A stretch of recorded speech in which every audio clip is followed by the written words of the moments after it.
Good evening, I'm Jeff Koinange, and this is Jeff Koinange Live. Tonight, it's all about the state of the nation, and once a month I like to bring in what I call the best political tag team on TV. Two individuals who will shed light and dispel all fears about what's going on in the nation today, and so much to talk about. For instance, his commander-in-chief himself has literally thrown down one gauntlet after another. Last few weeks, from the list of shame to some cabinet reshuffles, and yes, everything from Kimemia out, Karangi out, some guy called Eugene back in from the cold, general called Kihalangwa from immigration to PS Interior, two generals in Interior now. Goodness gracious me. Question is, do you have your dictionary ready? I do. Dictionary check, thesaurus check, encyclopedia check, Recce squad always welcome and check. Sonko rescue team still on suspension. Dr. PLO is the man in the middle today. This man knows a thing or two about everything and anything, not just English, but politics as well. We're also going to talk about the EACC, whatever it's called. He used to be head of the KACC. Matemu. What's the woman's name? Erin. That's her. Kano. Are they in? Are they out? Tribunal set up? Goodness. The man on the far end. Oh, yes. Folks from Emanuelia are jumping up as we speak because their man is here as well. Barrack Muluka. Barrack with the 2 R's. He's a journalist, political analyst. He's a publisher. He's a man about town. And when it comes to Greek mythology, nobody knows it better than Barrack with the 2 R's, Muluka. His Twitter handle is @BarackM. PLO is still in the dark ages. Although there are so many parodies out there. In fact, we'll probably read a couple while we're here because there's some guy with a lot of English. Even PLO didn't understand that English. Some guy on Twitter. We'll talk about it in a minute. My Twitter handle is @KoinangeJeff. The hashtag is JKL. So much to talk about. Sit back. Get your dictionary ready. Mine is here. Oxford. It's the latest. It's a paperback. Although the gentlemen don't quite agree. These are beginners. Beginner's version. This one doesn't cut the mustard. I looked at it. Yes. It doesn't even have etymology. What? Etymology. Look it up. What is etymology? Not to be mistaken for etiology. Oh my, oh my. Yes. It started, gentlemen. Yes. Gentlemen, on a serious note, Chief Executive has cracked the whip. In my opinion, we got to give credit where it's due. And last weekend, I mean, look, who would have thought Kimemia would be out? Who would have thought Karangi would officially be on his way out to be replaced by Navy Chief, right? Mwatete. I mean, it's PLO, your thoughts about the recent changes. And of course, Eugene Wamalwa in. I don't know how, but maybe there's a reason. Your thoughts? You know, Jeff, I've always held the view that this idea of 100 days in office, that was imported from America. It takes one at least 18 months to settle in office. The president is celebrating his second year in office. He's now sat firmly on the saddle. And what he's saying is, I'm putting in my team. I've been aided by part of the team that I inherited from President Kibaki. I now want to set up my team as I look to the next 18 months before this next general election. And what he's doing must be understood in context. There is a sense in which we have been visited by terror in a manner that has been unprecedented in the history of this country, and some of the changes are necessitated and justified on that ground. There is also a sense in which he must jettison some individuals who are very deeply and firmly wedded with the last administration. He is defining what is a Uhuru Kenyatta administration, and that is the context in which I want to understand and argue for the decision that he has taken in the recent past. Yeah, good point, PLO. But Barrack, the fact that someone like Karangi, the Chief of Defense Forces, the man who took our troops into Somalia, is on his way out. That's a big move. Yes, I agree. It's a very big move, and I think that those who participate in crowning the king should know that when you have crowned a king, it's not about a regency. That the day is going to come when the king recognizes that he is in the saddle. That when the day of judgment eventually arrives, he's going to be remembered not because there was Karangi, not because there was Kimemia, not because there were people who propelled him or helped or participated in propelling him into power, but that he reigned. And as he reigns, he must be his own man. And the season of honeymoon is absolutely over. In a few months' time, it's going to be day of judgment. And it's not Kimemia who is going to be judged. It's not Karangi. It's not the cabinet secretaries.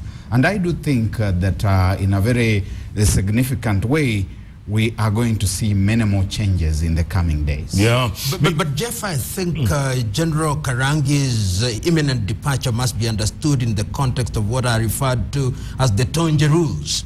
So it is a demonstration that the military has decided to do that which is good and right, that you either attain age 64 or you serve for a particular period, and that it is rotational. Remember that General Karangi is from the Air Force and General Mwathethe is from the Navy. So that must be understood in that context, and that the president has done that which reinforces the fact that you must leave the stage when your time comes, which is a good thing. Yeah, Dr. PLO, where does Karangi go now? Does he get some ambassadorial position? Because, you know, what do you do with an old general? What would I do if I don't speak for General Karangi, yes, of course, but there are many things that General Karangi could do. General Karangi could write his memoirs. But if the president in his wisdom thinks that he still has juice under his belly and there is fire for him to use for the benefit of this country, I believe that the president has many positions in which General Karangi can fit and serve. So he's not lost for opportunity, and I think he has served well, and history will judge him kindly. Yeah. Yeah. Barrack, Kimemia, at once he seemed indisposable. He seemed like he was a part of the furniture of the office of the president. Gone. Now that's the problem, because if you are looking like you are part of the furniture, then your role is just to sit there and wait for people to come and occupy that space. You must be seen to be doing something. And I think that when we look at the past 24 months, we have seen massive failure or failings in the public service, particularly in the security docket, whereas we are aware that when you occupy the positions that he has occupied, you are part of the topmost organ of national security. And if he was sitting there like a chair, like part of the furniture in the public service, then there was every reason that he had to go. But again, you have these people who behave as if they're the power behind the throne. Good old Niccolo Machiavelli taught us many years ago that when you have helped the new prince to settle in power, you should know that one of the foremost tasks that he has is to get rid of you, because there's a sense in which you start making him feel that he is indebted to you, and no prince wants to feel that he's indebted to anybody. He'll get rid of you and bring into power people who are going to feel that they're indebted to him. Yeah, maybe he should have been reading Machiavelli the Prince, or better yet, some Greek mythology, which they obviously don't. Yeah. Dr. Ari, Eugene Wamalwa, that was from left field, wasn't it? And then giving him some ministry which wasn't really a real ministry, was hived off of another ministry. What is that about? You know, in the typical Kenyan sense, we are going to read this, we are going to read ethnicity, we are going to read many things. But I think this is a move that is informed by some very recent history. You must remember on the day that President Kenyatta launched his TNA party, one of the individuals who was very conspicuous was Eugene Wamalwa. And I think there is a sense in which the president is paying back. Of course, typically we'll have many opinion leaders, many commentators saying that this is a straw that is designed to win over the Luhya vote. I normally don't buy into such. Sometimes we read too much into many of these actions. Yeah. But they're allowed to do that. They have that latitude. My own view is that the leaner the government, the better. I would myself have retained the ministries as they are, and I believe that my good friend Eugene Wamalwa could serve in any other. There are quite a number of ministries which are not occupied now, and I hope that those could have been retained. But that is water under the bridge. Whatever it is worth, he now has another opportunity to serve. Let him serve his country with dedication. Let's ask the Emmanuelians. What do the Emmanuelians think? First, I think I don't agree with the prof here about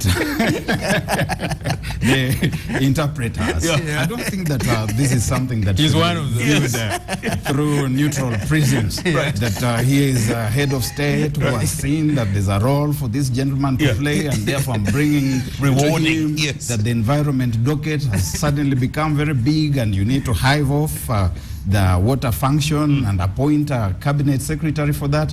I don't agree at all.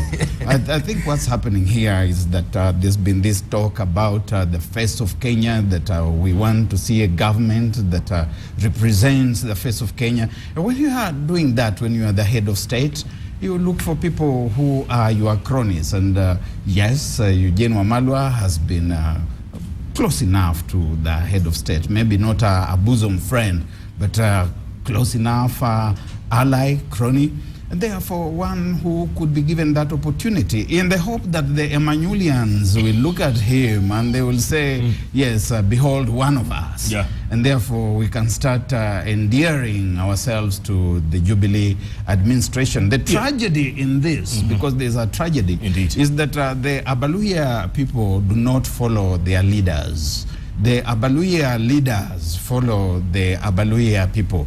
When the Abaluya people move in a certain direction, the leaders have to move with them.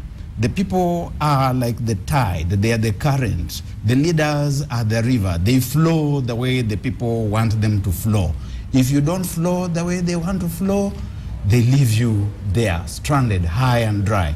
And we have had two former vice presidents, and you saw that the people of Luyaland, Emmanuelia written large, left them high and dry. Yeah. So when you do this, I think what the president needs to do is to, if that's the card he's trying to play, to seek more organic, a more structured, a more constructive engagement with the Luya nation, where there's a very clear agenda. But the ruse of one individual, Eugene Wamalwa, it will not fly. So the subtext, as I hear you, is that if President Kenyatta meant this to be a political trump card, then it will not. It will not work. its intended aim? Would Musalia have been a better option, if you will? I don't think necessarily so, because here we are talking about a very politically obstinate community that when they believe that this is what is right, it's what they will do. They are unlike the Kikuyu, who will follow a leader. They are unlike the Luo, who will not only follow but who will worship a leader. These are fellows who decide that this is the direction we are going. And you can come with Musalia Mudavadi, with Uhuru Kenyatta, and say Uhuru is the presidential candidate, and Musalia, you can make him a deputy president for a few days in the hope that these people will then move with you. They will not. You can take Mudi Awori and you say he's President Kibaki's running mate to sitting deputy presidents. And these people say, no, it will not work. Now, the only way you work with the Abaluya people is to speak to their elected leaders, because they elect people whom they believe in. So if you want to work with the Abaluya people and to turn the cards around, then you have to go there with a workable agenda, and you have to speak to the leaders they have elected. But Eugene's older brother, the late Kijana, he had a huge following. That's another myth. Yes, it's an absolute myth which has been created in recent times. If you go back to the story of Michael Wamalwa, and their father was a senator, Senator Wamalwa before them, you will find that Michael Wamalwa was in fact Kanu parliamentary group person, that when this country was at the apogee of apogee. Hold on. of the Nyayo. No, it's a correct English word. Don't worry. Yes, okay. apogee. Yeah, the acme. The climax. Carry on. Of the Nyayo dispensation. Yeah. That it was Michael Kijana Wamalwa who used to speak for Kanu. Each time they went, they met the parliamentary group and they made very unpopular decisions. Yeah. So the Abaluya people at that time were following people like Masinde Mliro, Martin Shikuku, and they distanced themselves from Kanu. It is Would he have been that president? In 1997, Yes. Wamalwa stood for president. The Baluya people did not vote for him. It was in the year 2002 when there was a tidal wave against Kanu. And we might as well say that Nkomudi Awori brought the Baluya people together in that case. Dr. PLO, would Kijana Wamalwa, would he have been president? Debatable. There is a sense in which when people die, they become larger than life, and therefore we mythify them and say they could have achieved what they would not have achieved. So it's something that will remain in the domain of supposition. But he, of course, did play an important role in the run-up to the election of NAC into office. And it must also be remembered that the emergence of NAC was through a system that recognized Kanu as the enemy, and in many ways NAC was a beneficiary of protest votes against the Kanu regime rather than positive votes. And no sooner had it settled in government that it started disintegrating. Sure. And that is indicative of the fact that NAC was not a coherent whole that could withstand with a firm ideological orientation. But you have to give him one thing. He spoke English almost as well as both of you, by the way. Slightly better. Gentlemen, real quick before we go to break. Ambassador Monica Juma, former ambassador to Addis, former PS Defense, is now secretary to the cabinet. Your thoughts, PLO, real quick? You know, I think this is a statement by the president that I want a technocrat to run my cabinet. I want somebody to take minutes. I want somebody who has no political ambitions beyond performing her work as the secretary. And that is the statement. And the president is being very clear in his mind that he wants a lean, mean office of the president where people do what they are expected to do without any political expectations, but simply to serve the master, if you may. And you can see that the history of Monica Juma tells you that that is what she's about to do. Absolutely. I wonder what Professor Peter Kagwanja thinks. I will ask him next time I meet him. But I'm happy to see a woman actually in that position. And I do hope that we can continue to see competent women, more and more of them, occupying positions of authority and move away from this thing of paying lip service to the two-third gender regulation. She's more than qualified. Gentlemen, I want to take a break, come back, talk about Obama coming home. How about that? You guys, no surprise to you, right? Not at all. No surprise? No, not at all. He was always going to come home. What about the photo opportunities? What are those going to be like? We'll speculate when we come back from the break. And also other events. We still Garissa Nkaiseri has also suspended senior officers. A good thing. Who should have stepped down. Yes, indeed. Let's talk about those when we come back. And also other issues that have been dotting our political landscape. Dr. PLO Lumumba with no Twitter handle. By the way, who is this person on Twitter? Is that you? Not at all. It's not you. I'm not on social media at all, and anything you see there is a parody who is idle, and his only claim to fame is that he wants to pretend to be me. His alter ego. Translation, Waiganjo. At Barrack with 2 R's, M at Barrack, M at Koinange Jeff. We're going to read your tweets when we come back. So much to talk about in the state of the nation. The president has thrown down the gauntlet. By the way, we also have to talk about the devolution conference in Kisumu. No governor wants to step down so far, despite being on the list of shame. No, they'll never do that. Nobody steps down. When we come back. When we come back, plenty more. Don't even think of touching that remote control. Dictionary check. Get a better one. Get a better one. This is not good, huh? No. All right, okay. Yeah. taking a moment.